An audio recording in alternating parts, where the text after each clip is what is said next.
우리는 매일 모든 순간, 매 순간순간 이렇게 말을 하죠. 말은 우리의 생각과 감정을 전달하는 가장 기본적이고 중요한 도구입니다. 어떤 사람의 말은 수많은 사람의 마음을 흔들어서 또 역사를 바꾸는 일에 긍정적인 위대한 일을 하게 하는가 하면 어떤 사람의 말은 전쟁과 분열, 파괴를 일으키기도 합니다. 오늘 본문의 야고보서 3장은 이 말씀을 통해서 우리의 혀가 얼마나 큰 강력한 권세를 가지고 있는지를 이해하게 합니다. 이를 통해서 우리의 언어가 하나님의 뜻에 맞는 도구로 다 쓰임 받을 수 있기를 간절히 소망합니다. 그렇다면 야고보는 이 혀의 권세가 어떠하다고 말합니까? 혀의 권세는 작지만 매우 강력하다고 말합니다. 야고보서는 혀의 이 권세의 강력함을 말할 때에 이 두 가지의 비유를 통해서 말하고 있는데, 첫 번째는 말에 물리는 큰 재갈에 비유했고, 둘째는 배를 움직이는 작은 키위에 비유했습니다. 먼저 첫 번째 비유를 통해서 알듯이 큰 말을 이끄는 것은 작은 재갈입니다. 야고보서 3장 3절에 말하기를 우리가 말들의 입에 재갈을 물리는 것은 우리에게 복종하게 하려고 온몸을 제어하는 것이라 라고 표현하고 있습니다. 야생마와 같은 말은 거대한 힘을 가진 이 큰 동물이기 때문에 힘듭니다. 통제하기가 힘들죠. 그런데 그렇게 힘센 그 말 이끄는 것은 작은 재갈입니다. 작은 재갈임에도 불구하고 이 거대한 야생마를 다스릴 수 있는 힘을 가지고 있습니다. 이와 같이 우리의 혀도 작지만 어떤 강력한 야생마와 같은 사람이라 할지라도 그를 통제하고 다스릴 수 있는 힘이 바로 우리 혀에 있습니다. 두 번째 비유에서 우리가 알 수 있듯이 말의 권세를 작은 키에 비유하고 있습니다. 4절에 보니까 또 배를 보라. 그렇게 크고 광풍에 밀려가는 것들을 지극히 작은 키로서 사공의 뜻대로 운행하느니라 라고 표현합니다. 큰 배를 좌우로 방향을 바꾸고 움직이게 하는 그것이 바로 작은 키에 있다고 말합니다. 불과 50여 센치에 불과하는 이 동그란 작은 키가 거대한 배의 방향을 결정합니다. 우리의 혀도 우리의 삶과 주변 사람들에게 그렇게 큰 영향을 미친다는 뜻이겠습니다. 우리의 말이 칭찬과 격려로 가득하면 사람들의 마음을 따뜻하게 만들기도 하고, 또 우리의 말에 비난과 분노로 가득하게 되면 그 사람들의 마음에 상처를 주고 또 관계가 깨지게 할 수도 있습니다. 이와 같이 혀는 작지만 그 영향력은 대단하여서 관계를 변화시킬 수 있기도 하고 또 공동체의 분위기를 바꾸게 할 수도 있으며 한 사람 한 사람의 삶의 영향력을 또 삶의 방향을 주는 데 큰 영향력을 나타낼 수 있습니다. 이처럼 큰 영향력을 가진 이 혀를 우리가 잘못 사용하게 되면 어떤 일이 벌어집니까? 성경은 말하기를 더럽히고 또한 파괴한다고 말합니다. 그래서 3장 6절에 표현하기를 혀는 곧 불이요 불의 세계라. 혀는 우리 지체 중에서 온몸을 더럽히고 삶의 수레바퀴를 불사르느니라 라고 말합니다. 야고보가 이 말씀을 통해서 경고하길 혀가 얼마나 위험한지 잘못 사용하면 우리 온몸이 더럽혀진다고 말합니다. 잘못된 말은 영을 혼탁하게 한다는 뜻이겠습니다. 나아가 혀는 불과 같아서 삶의 수레바퀴를 불사른다고 말합니다. 삶을 파괴하고 망가뜨린다는 뜻입니다. 우리나라의 강원도는 산이 참 많이 있죠. 그래서 가을이나 지금처럼 겨울이 되면 산불이 참 많이 나는 곳이 또한 이곳입니다. 그중 한 번은 강릉 주문진에 있는 저희 부대에서 큰 산불을 일으킨 적이 있었습니다. 저희 부대에서 한 번은 사격 훈련을 가게 되었습니다. 선임 사수가 탕 하고 쐈는데 표적을 관통하던 그 총알이 뒤에 있는 돌멩이에 부딪혔는지 손바닥만한 작은 불꽃이 튀는 것이 보였습니다.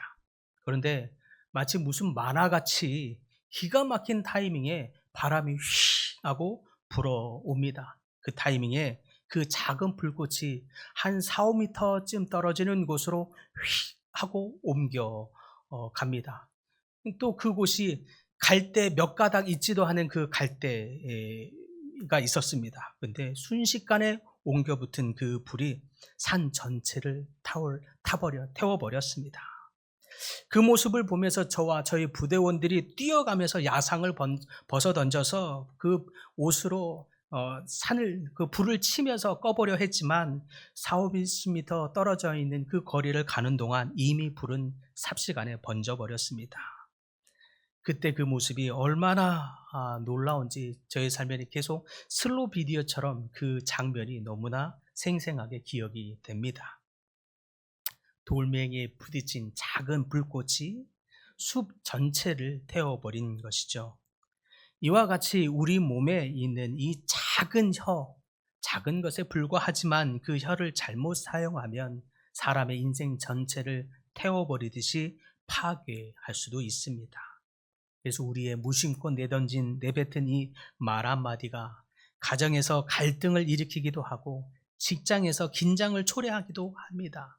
때로는 우리가 기억조차도 못하는 무심코 던져진 이 말들이 누군가의 삶에 깊숙이 상처로 남아있게 만들기도 합니다. 인생 오래동안 영향력을 미치게 되는 것이죠.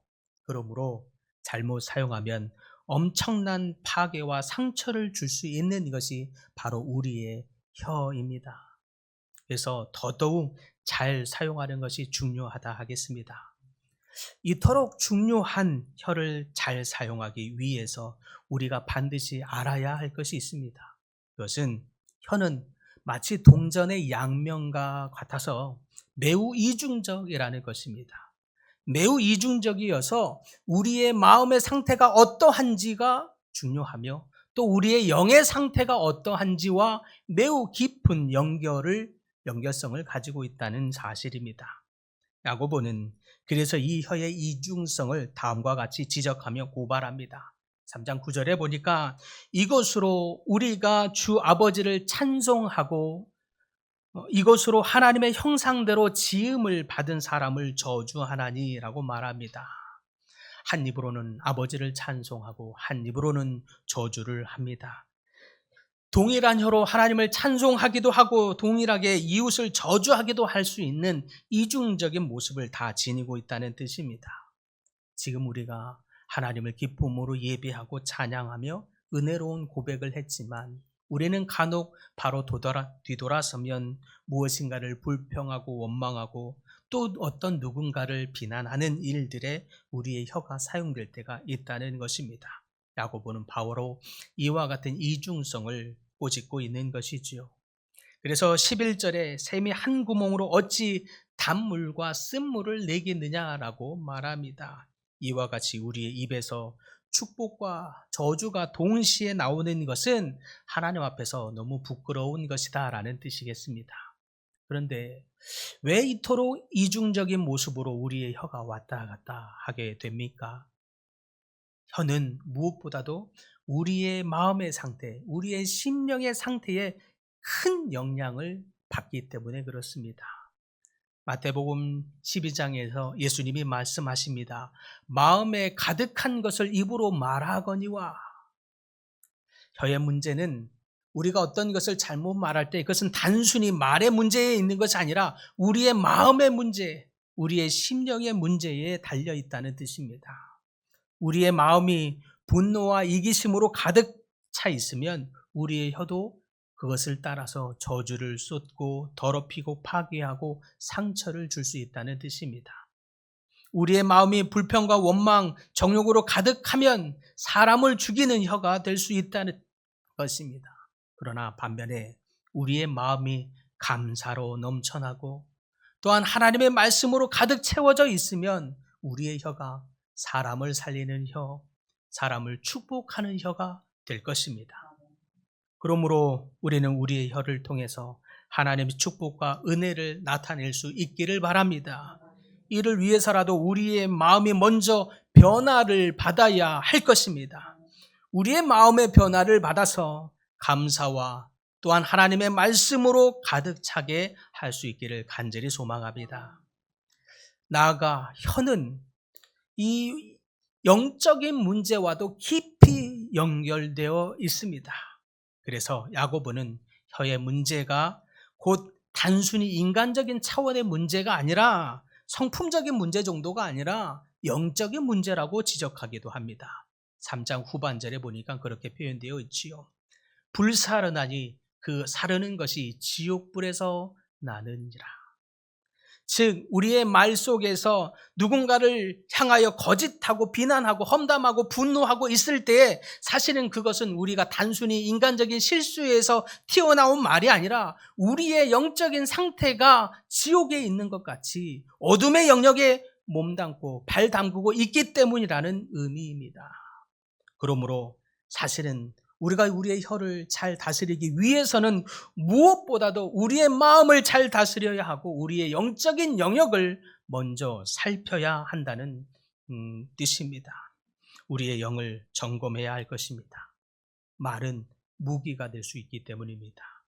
히틀러는 그의 말로 전쟁을 일으키며 수많은 사람의 생명을 앗아가게 했습니다.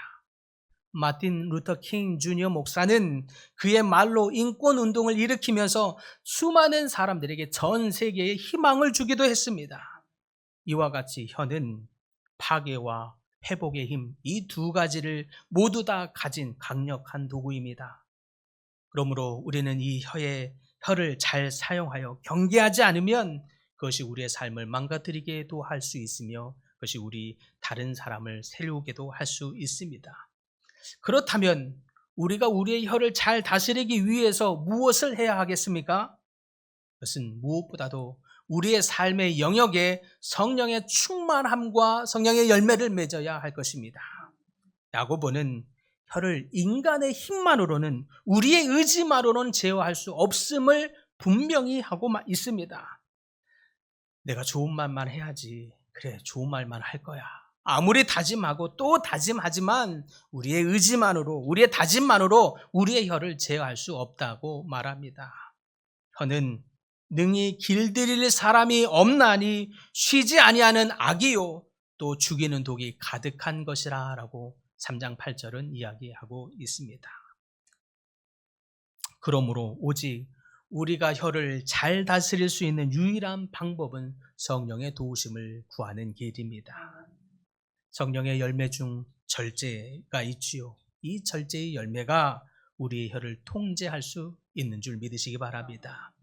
오직 우리의 영혼이 성령의 충만함을 입고 성령으로 가득하게 채워질 때에 우리의 혀가 성령의 통제를 받아서 성령에 사로잡혀서 절제 가운데 다른 사람을 능히 살리고 다른 사람에게 은혜를 끼치며 덕을 세우는 일에 사용되는 귀한 도구가 될 수 있습니다.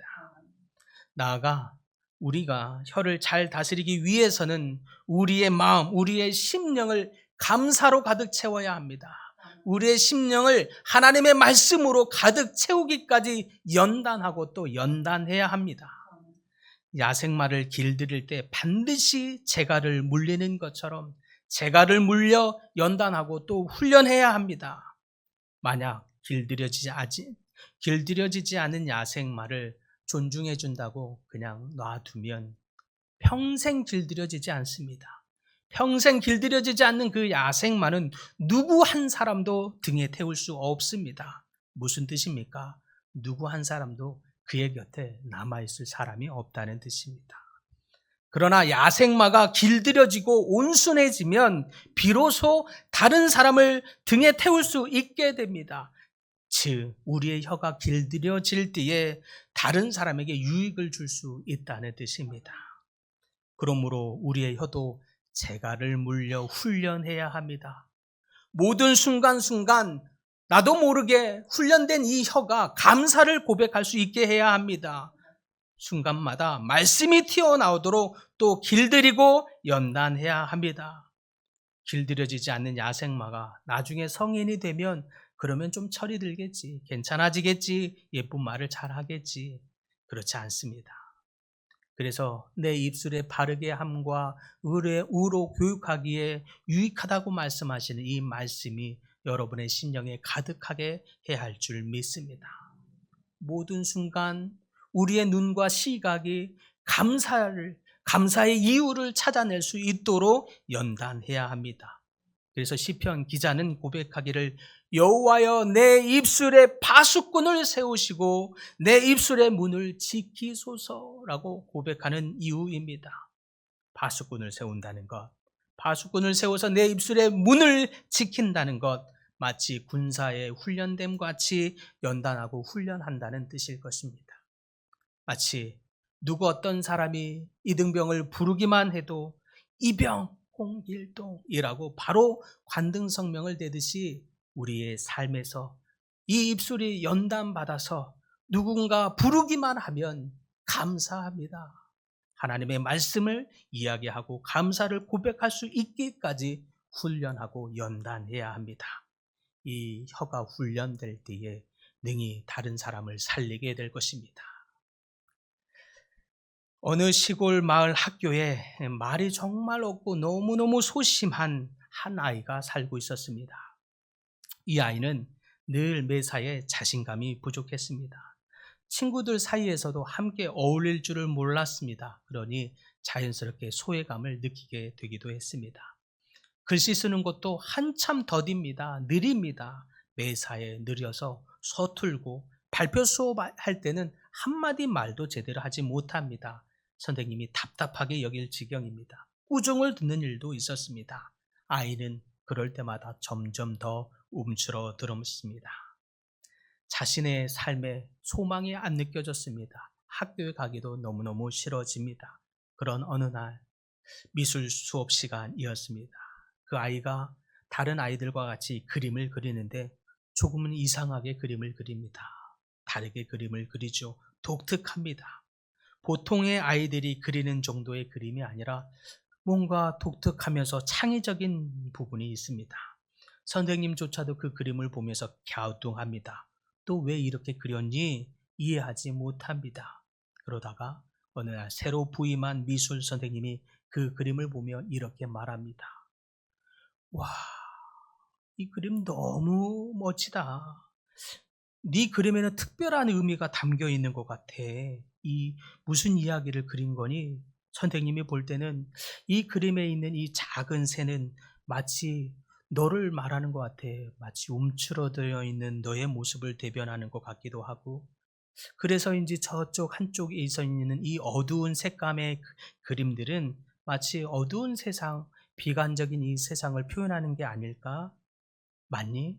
그런데 이 그림에 선생님이 볼 때 너무 감동적인 부분은 이 새가 물고 있는 씨앗과 이미 그 씨앗에서 다른 씨앗이 떨어져서 이 작은 항구덩이에서 새싹이 나고 있는 이 부분이 선생님에게는 너무 감동적으로 다가와진다. 너가 보고 있는 이 관점이 나는 너무너무 매력적으로 느껴지는데 너는 정말 특별한 아이구나. 진심을 가지고 말해준 이 선생님의 말 한마디가 이 아이의 인생을 바꾸었습니다. 이 아이의 삶에 빛이 들어오기 시작한 것입니다. 평생 누군가로부터 한 번도 듣지 못했던 인정을 처음 듣게 됩니다. 이후로 이 아이는 그림에 더욱 열정을 쏟기 시작하며 훗날 유명한 화가가 됩니다. 이 화가가 화가계의 거장 클로드 모네라는 화가입니다. 그가 한 번은 이런 이야기를 한 적이 있습니다. 제가 오늘 여기 이 자리에까지 올 수 있었던 것은 초등학교 때 만났던 선생님의 그 말 한마디 덕분입니다. 너는 정말 특별한 아이구나. 그때 말씀해 주셨던 그 말 한마디가 절망적이었던 제 삶의 소망을 그리고 꿈을 꿀 수 있게 해 주었습니다. 사랑하는 성도 여러분, 우리의 혀로 다른 사람에게 소망을 줄 수 있기를 간절히 바랍니다. 이 혀는 작지만 엄청난 권세와 능력을 가져서 다른 사람을 불태우는 파괴를 일으킬 수도 있지만 다른 사람을 이와 같이 살릴 수 있는 능력의 도구, 축복의 도구가 될 수 있는 줄 또한 믿으시기 바랍니다. 그러므로 우리가 뱉는 말이 누군가에게 상처가 아니라 희망과 용기, 소망을 줄 수 있는 성령의 도구가 다 될 수 있기를 간절히 소망합니다. 그래서 우리가 기도할 때 주여, 우리의 말이 하나님의 은혜를 담아서 다른 사람에게 소망을, 다른 사람에게 생명을 줄 수 있게 하여 주옵소서. 주여, 구하오니 우리의 혀가 하나님의 사랑을 담아서, 듬뿍 담아서 다른 이들에게 주의 사랑을 흘려보내는 감동의 도구가 되게 하여 주옵소서. 주님, 구하오니 우리의 심령과 영혼을 성령으로 가득 채워서 성령에 사로잡혀서 은혜를 끼치는 혀, 은혜를 끼치는 도구가 다 되게 하여 주옵소서. 간구하십시다. 우리의 혀가 하나님께 연단을 받아서 생명을 살리는 도구로 쓰임받는 사랑하는 여호와의 모든 가족들 다 될 수 있기를 예수 그리스도의 이름으로 축원하옵나이다.